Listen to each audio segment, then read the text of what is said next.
बिहार में साल 2025 के अंत में होने वाले विधानसभा चुनाव को लेकर सभी राजनीतिक दल एड़ी चोटी का जोर लगा रहे हैं। वहीं बिहार चुनाव को लेकर सभी पार्टियां रणनीति बनाने में जुटी हुई हैं। ऐसे में महागठबंधन में बैठकों का दौर जारी है, जहां बीते दिनों पटना में आरजेडी नेताओं की तेजस्वी यादव के नेतृत्व में बैठक हुई। इस बैठक में महागठबंधन की कोऑर्डिनेशन कमेटी का गठन किया, जिसमें आरजेडी नेता तेजस्वी यादव को कमेटी का प्रमुख बनाया गया। इस बैठक में तो बिहार चुनाव को लेकर कई निर्णय लिए गए और सीट शेयरिंग फॉर्मूले को लेकर भी बातचीत हुई। हालांकि अभी तक विपक्षी महागठबंधन के नेताओं के बीच हुई बैठकों में ये खुलासा नहीं हो पाया है कि बिहार में कौन महागठबंधन से सीएम फेस होगा। वहीं हर कोई सिर्फ कयास ही लगा रहा है कि तेजस्वी यादव को बिहार में सीएम पद की कमान सौंपी जा सकती है। ऐसे में आइए विस्तार से जानते हैं कि पटना में महागठबंधन दल की बैठक में क्या कुछ हुआ और आगामी चुनाव को लेकर क्या रणनीति बनाई जा रही है। दरअसल महागठबंधन की बैठक में क्या क्या हुआ। बिहार विधानसभा चुनाव से पहले महागठबंधन दल के नेताओं के बीच पटना में आरजेडी ऑफिस में पहली मीटिंग का आयोजन किया गया, जिसमें महागठबंधन में शामिल सभी दल यानी कि कांग्रेस, राष्ट्रीय जनता दल, सीपीआई, सीपीआईएम और वीआईपी पार्टियां मौजूद रहीं। ये मीटिंग 17 अप्रैल को दोपहर लगभग 2 बजे के आसपास शुरू हुई। करीब 2.5 घंटे तक चली। इस बैठक में सबसे पहले वाम दल, सीपीआई और सीपीआईएम के नेताओं ने अपनी बात रखी। वहीं इसके बाद बाकी दलों के नेताओं ने अपनी अपनी राय रखी। सबसे लास्ट में तेजस्वी यादव ने अपनी बात रखी। वहीं इस बैठक में पशुपति पारस और मुकेश सहनी के महागठबंधन में शामिल होने का ऐलान भी किया गया। इसके बाद बैठक में शामिल सभी दलों ने आपसी सहमति से एक कोऑर्डिनेशन कमेटी का गठन किया। इस कोऑर्डिनेशन कमेटी में 13 सदस्यों को शामिल किया गया। वहीं इस कमेटी में हर एक दल से 2-2 नेता शामिल होंगे। इस कमेटी का गठन आगामी विधानसभा चुनाव को लेकर रणनीति बनाने, सीट बंटवारा करने और बिहार विधानसभा चुनाव को लेकर चुनाव प्रचार अभियान को बढ़ावा देने संबंधी अहम फैसलों को लेने हेतु बनाई गयी।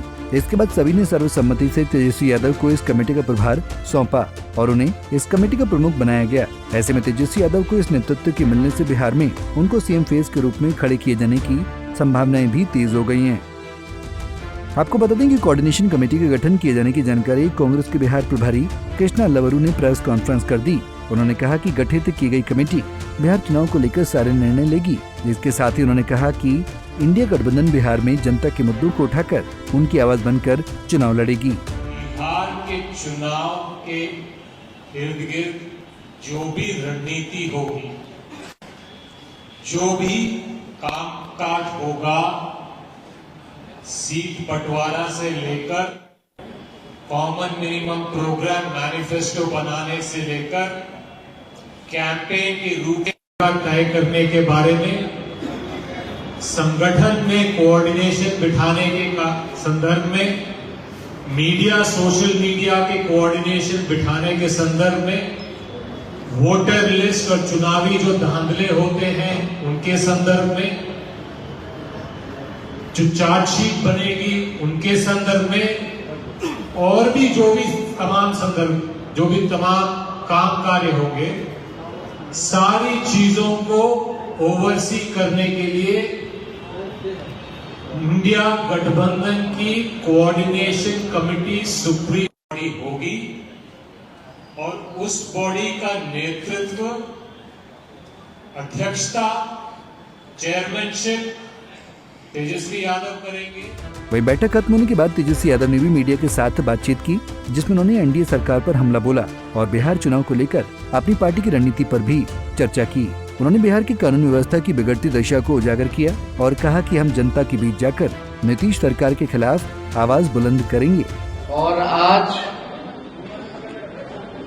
हम लोगों की पहली बैठक जो है महागठबंधन की हुई है और हमको लगता है कि काफी हर विषयों पर हम लोग ने चर्चा की है। बिहार की क्या स्थिति है, बिहार के लोगों की क्या चिंता है, इन सभी पर बातचीत हुई। खास तौर पे जो मुद्दे हैं, जो बिहार के मुद्दे हैं, गरीब के मुद्दे हैं, नौजवान, महिला, बुजुर्ग, गरीबी, पलायन, बेरोजगारी, सब पे हम लोगों ने चर्चा किया है।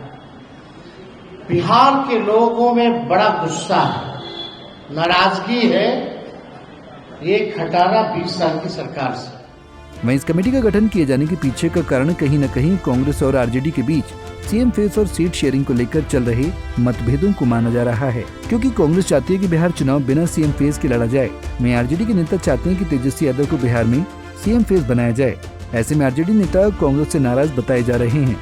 हालांकि बीते दिनों दिल्ली में भी कांग्रेस अध्यक्ष मल्लिकार्जुन खड़गे और नेता प्रतिपक्ष राहुल गांधी से तेजस्वी यादव ने मुलाकात की थी और मुलाकात के बाद उन्होंने इस मीटिंग को सफल बताया था और इस पार्टी के आधार पर आगामी चुनाव की रणनीति बनाने की बात कही थी। ऐसे में सीएम फेस को लेकर सस्पेंस फिलहाल तो बना हुआ है।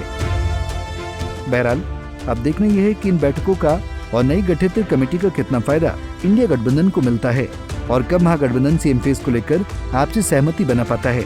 Bureau report, Punjab Kesari TV. हमसे जुड़े रहने के लिए हमारे YouTube चैनल को सब्सक्राइब करें और नई वीडियो की नोटिफिकेशन के लिए बेल आइकॉन को दबाएं।